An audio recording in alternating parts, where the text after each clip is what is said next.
Do you think that President Trump is the right candidate to be able to do a Reagan revolution? Do you think he's going to be able to carry it off? It feels a little crazy right now.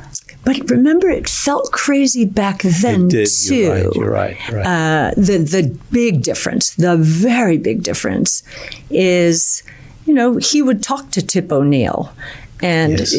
who was the Speaker of the House, and did try to cultivate relationships on the other side. Yes. We're not seeing that now, and I think it's the fault of both sides. Yes.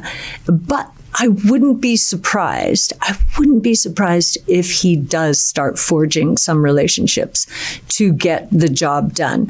What I find interesting about the tax rate cuts that he is proposing, very wisely, he started with tips, overtime, and Social Security. Think about those demographics. That's not the wealthy. Right, for the most part. It's not the wealthy. So he starts there. And then there are tariffs, which are the equivalent of sales taxes. Yes. Very regressive if they're passed through onto pricing. Although we've seen countries like China devalue so that they wouldn't be passed on in pricing. And I think if we're reading between the lines to the lines that Kevin Hassett is writing and as he's giving interviews, my sense is there is a tax rate reduction towards a flatter tax. President Trump makes wild statements. He thinks we shouldn't have an income tax. We shouldn't have capital gains taxes. And we're not going to get away with those disappearing. But going back a little bit towards where the country started, where tariffs funded our government. We didn't have an income tax in the early days. And now we have the opposite. Maybe there's a little bit of equilibration there, especially around this reciprocity idea. If you, Canada, are taxing milk or putting a tariff on milk of 250%, our milk can't get into Canada for that reason, we're going to do the same. And I think he's going to bring down a lot of tariffs. Well, I wanted to talk about the subject of tariffs for this reason. I had always had the same view, the classic view of tariffs as being regressive and so on and so forth. But in the conversations of tariffs that I've heard recently, I've found inspiration for doing some study on them. Mm-hmm. And what I discover is that America is at a deficit in tariff relationships with almost every country in the world. Absolutely. How did this happen? Is it coming out of World War II? We had established dominance, and we are a very generous. Kind nation, and it just went too far. Nobody recognizes this. Everybody says, "Oh, you can't do the tariff, blah, blah, blah." But when you look at every single country with whom we have commercial relationships, we are at a tariff deficit. Yes. And not just a minor tariff deficit, a very significant tariff deficit. Which is a highly regressive tax on our country. Yes. And I think that President Trump understands that. So why did the WTO, given the WTO, was that not equalized, equilibrated somehow in the negotiations for the WTO? I do not know. I think we had bureaucrats. We had no one kind of from a high level saying, wait a minute, that is off kilter. You had sort of incremental adjustments. People who are bureaucrats tend to be incremental in their moves. Right. They don't want to upset the apple cart. They don't want to be blamed for this, that, or the other. No, you need someone, basically from a high level saying, what is wrong with this picture? But nobody's actually said that. So President Trump is the spokesperson for his administration ultimately. And, he talks about what he's going to do with tariffs, but it would be so valuable if he could say, look, everybody, let me just tell you what the situation is, where we are in the world with tariffs, and how we relate to all these other countries from a tariff perspective. I think it would be so valuable in the conversation. I agree. And it would be, he would be reinforcing this idea. I am protecting the average consumer in the U.S. This is very regressive. I think one of the things he's doing, art of negotiation. I'm sure there are other things that he wants from countries behind the scenes that are part of each one of these deliberations.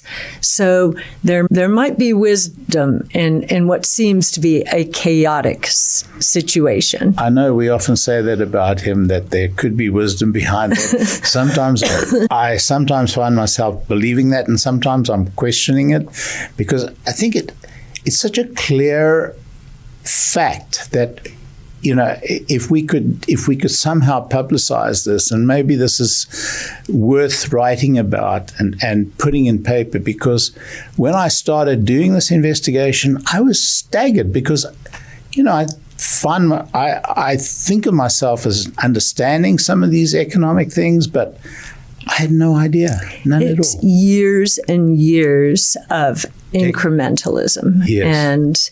And you've got both President Trump and Elon Musk saying, wait a minute. Right. There's something really wrong here. Yes. And, just even the WTO, I mean, and China has flourished because of the WTO.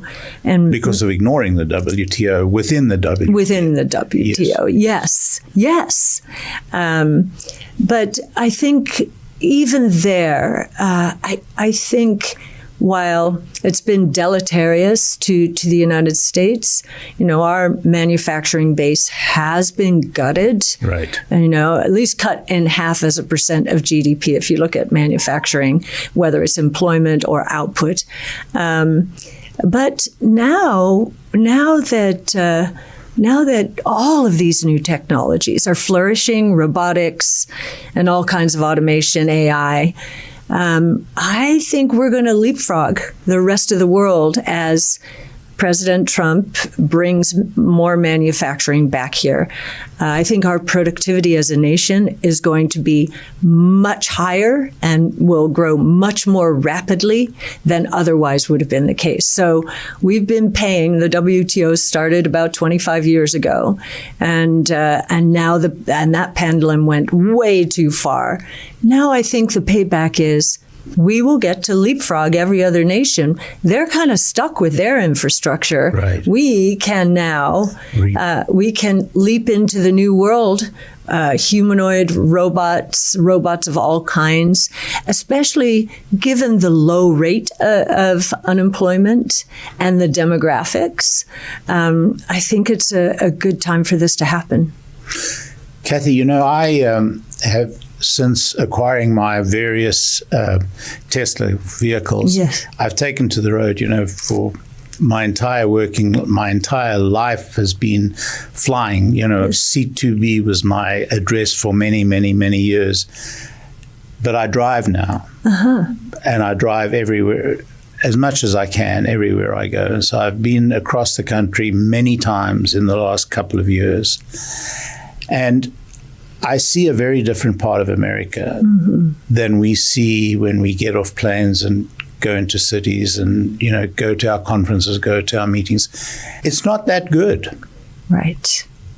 And, I think that the opportunity to get some of these people active in the economy, far more active than they're able to be in these remote, not even remote, in these smaller towns and off not in the major cities. I think the opportunity is there, because I think there's one area that we failed in this country, and that's these people, these working people who have lost all these manufacturing facilities and so on. And so there's gigantic human capital opportunities. Absolutely. Huge unlock. If you listen to Vivek Ramaswamy in Ohio, what he's doing, he gave someone a tour through parts of Ohio that were the industrial parts and how they're rejuvenating.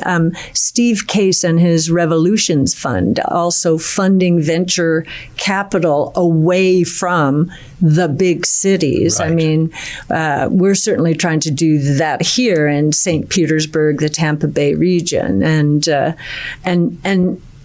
and I think governors are going to start competing. You get Vivek Ramaswamy out there saying, beating the drum.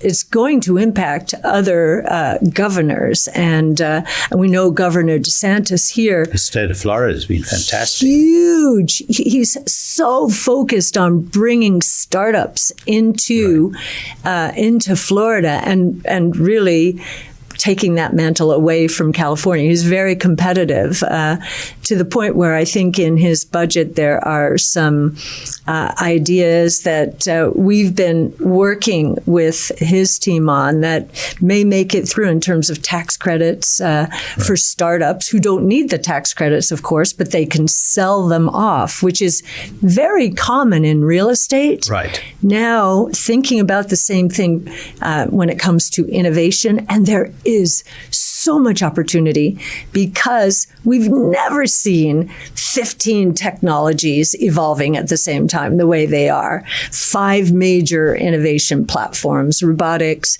energy storage, AI, blockchain technology, and multi-omic sequencing.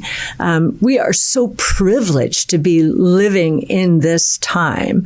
And I think as investors, and we were just talking about it this morning, this is so deflationary, but deflation in a good sense. Yes. You cut prices, you get more of it. And I think the challenge for investors is to figure out, okay, where is there going to be so much deflation, so much competition, some of it coming out of China. China's trying to pivot into this innovation age to get out of its property meltdown and the deflationary bust that's taking place there. So I think that's the trickiest thing we're trying to understand and navigate. Right. And I come from Africa, so I was born and brought up in South Africa. And, Africa is in a terrible state, I mean, for the most part. It's not necessarily even enjoying the last revolution, let alone this revolution. I think it has the opportunity to leapfrog. But I think, and it's one of the few areas of the world left where actually the population may be growing and not declining.